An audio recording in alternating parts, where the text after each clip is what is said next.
अखी चार मसइले बताई वई आहे साईं सरदार का छा आहे उन्हें खे हटाइण जे लाइ को वॾो मसइलो आहे बाबा एम ए जदीद जेको वज़ीर तालीम हो उन वक़्तु सिंध हुकूमत मुतहिदा मूवमेंट के हवाले उन मुतहिदा मूवमेंट की खूब जवानी लगाओ एम ए जदीद तालीम खाते में करप्शन कई इकवा परीअ खां कमु वरितो सिंध जे प्राइमरी उस्तादनि छड़ो न पर सिंध जा जेके बि उस्ताद हुया उहे प्रोफेसर हुया लेक्चरर हुया गजेटेड हुया गस्टा हुई पेटियल हुई उन्होंने सभिनी इजलास घुरायो अॻुवाणी पेटियल ऐं पेटियल इजलास घुराए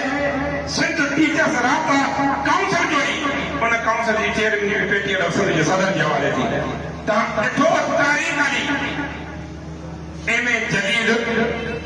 जदीद मां ज़लील थी वियो मुल्क खां ॿाहिरि उन खां पोइ हुनजो कोई नालो निशानी न आहे सियासत में त सिंध जे प्राइमरी उस्ताद वटि इहे शयूं कान्हे असुल औला त तारीख़ खे बिल्कुलु सां हलाए सच था चवनि मर्द कंहिंखे वणे न वणे सच था चवनि मर्द कंहिंखे वणे न वणे अदा कोड़ीअ दोस्ती जो ज़ंब वणे न वणे असां फर्की कमेटी जेका 21 अप्रैल में थी उन्हनि दोस्तनि जो इसरार हो त तहरीक हलणु घुरिजे वर्किंग कमेटी जेके ज़िलनि जा सदर हुया सभिनी जो इसरार हो त तहरीक हलणु घुरिजे ऐं दोस्तनि जो इहो बि इसरार हो त इलेक्शन बि थियणु घुरिजे गुलाम रसूल उमर साहब खे मां चयो त तोसां बि नथी वञे न बेटो आहे कारा त मूंखे मुंहुं फिर ॿधी विधो तार में मूंखे मुंहुं फिर ॿधी विधो तार में उहा ईअं चवनि त मथां फाल पिसाए दोस्तनि जो इसरार आहे त खूह में टप विझणो आहे पर कपिड़ा अलॻि लॻनि इलेक्शन बि थिए तारीख़ बि हले इहे शयूं जेके आहिनि गॾु न पिया हली सघे पर पोइ बि वर्किंग कमेटी जे अक्सर फ़ैसिले सां तहरीक जी मंज़ूरी थी मरकज़ी काबीना तहरीक जो ऐलान कयो पोइ अलाए छाजे करे उहा तहरीक असांजी माठार थी वई तहरीक में ख़ामोशी थी वई ऐं हाणे बि जेका असांजी तहरीक आहे अञा ताईं जेके असांजा ज़िम्मेवार दोस्त आहिनि तालुकनि जा सदर हुजनि तालुकनि जा सेक्रेटरी हुजनि तालुकनि जी बागी जा माण्हू हुजनि हिते ॻाल्हि वेखारे चवनि पिया त तहरीक आहे छा अञा सही नमूने सां असांजी मरकज़ी काबीना माफ़ करे असांजा दोस्त ग़लतियूं इंसान उहो थींदियूं आहिनि के शऊरी थींदियूं आहिनि के लाशऊरी थींदियूं आहिनि मां नथो चवां त को मरकज़ी काबीना उहो का शऊरी ग़लती थी हुजे के लाशऊरी ग़लती बि थींदियूं आहिनि हिते जॾहिं पाण वेहूं हिक ॿिए खे जेकॾहिं सच न चवंदासीं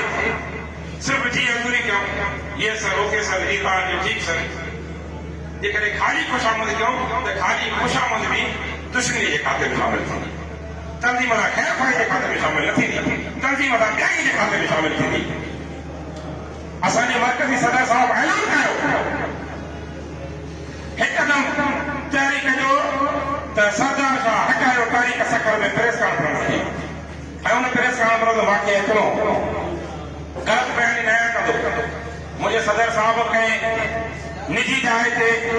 कंहिं ज़िम्मेवार दोस्त खे चयो त सिकंदर जतो ॼाणे वाणे तहरीक में न आयो हिन में प्रेस कॉन्फ्रेंस में न आयो मां प्रेस कॉन्फ्रेंस में अचां पियो का ज़ाती हद खां वधीक मजबूरी थी पई रस्ते खां मोटिवे ममता जा प्रेस कॉन्फ्रेंस में आयो ममता जा आयो माना सिकंदर जतो जो इंतकाम निशान आयो माना सिकंदर जतो ई प्रेस कॉन्फ्रेंस में वेठो उहा तहरीक वज़ीर तालीम खे हटाइण जी तहरीक जो ऐलान थियल वरी दोस्तनि मसइले जी लाॾ रखी आहे बाबा ॿ शयूं असांखे हथ में ई ॾियूं असांखे हिकिड़ी शइ हथ में या हिन तहरीक जो नालो ई रखो जीअं अॻे एम ए जदीद हटायो तहरीक वज़ीर तालीम सरदार शाह हटायो तहरीक तव्हां मूं वटि कॾहिं फ़ैसिलो हुयो मां कभी ॿुधायो त वज़ीर तालीम हटायो तहरीक त पोइ सकर ॾही रहे तव्हां सां दाइमे दरमे सुखने इंशाअल्लाह ताला तव्हां सां गॾु हूंदी जिते तव्हांजो पघार हूंदो उते असांजो रखो बाक़ी जेकॾहिं तव्हां में लचक आई त हाणे वज़ीर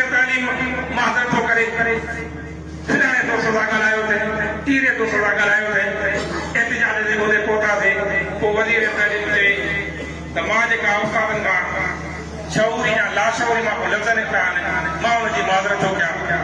ऐं माज़रत करण जे लाइ लखनि ऐं हज़ारनि जी तादाद में असां ख़र्च करे